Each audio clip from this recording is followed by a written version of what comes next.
cengek nggak ya? Ada mangga itu di sana. Jauh-jauh tadinya. Ini cengek di sini. Kopi mangga. Itu ya Pak Otep teh ya. Ini mah ini mah penyanyi senior ini mah masalah tahu. Kang. Dah mah. Kan? Bener. Otep mangga. Kan itu kan Kopi hideung. Kopi hidung mangga. Siap. Jadi sekantanan. Punten ngaganggu punten. Di mana Kang atuh aduh. Sekarang Kang bahas itu. punten Kang menuju ngebahas Oh, mohon mangga. Mangga di Rajang atuh. Dia tidak bagian ketiga. Kan abdi mah nembe nu. Kumaha itu kumaha? Jadi iya namanya di Ramot. Dilamot bau. Di Ramot. Mohon najisnya. Ini tadi ini sebelumnya di udak anjing. Ini dia. Iya. Masalahnya najis itu ketika kan kita kalau sholat di masjid nih, sajadah dan lain-lain nih. Memang sekarang lagi musim pandemi jadi sadanya digulung ya. Nah, sajadah itu tempat sujudnya. Jadi kalau sajadah ibaratnya di sajadah si kucing masuk ke masjid, kan kita tidak tahu nih kencing. Ya. Terus gimana itu urusannya? Asalnya najis itu mesti dihilangkan dan kita diperintahkan untuk menjauhkan diri darinya dalam segala keadaan. Juga kita diperintahkan menghindari najis karena merupakan syarat sah sholat, baik dihindarkan pada badan, pakaian, dan tempat.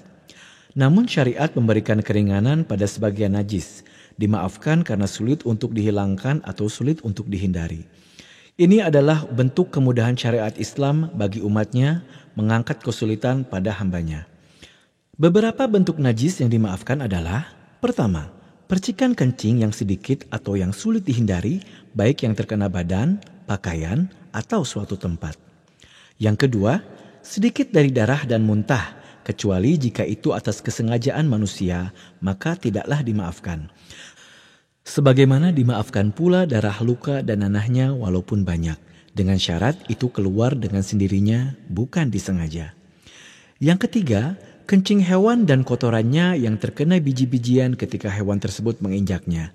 Begitu pula kotoran ternak dan kencingnya ketika susunya diperah selama tidak banyak yang dapat merubah air susunya, atau najis dari hewan yang diperah yang jatuh pada susu ketika diperah. Yang keempat, kotoran ikan selama tidak merubah air.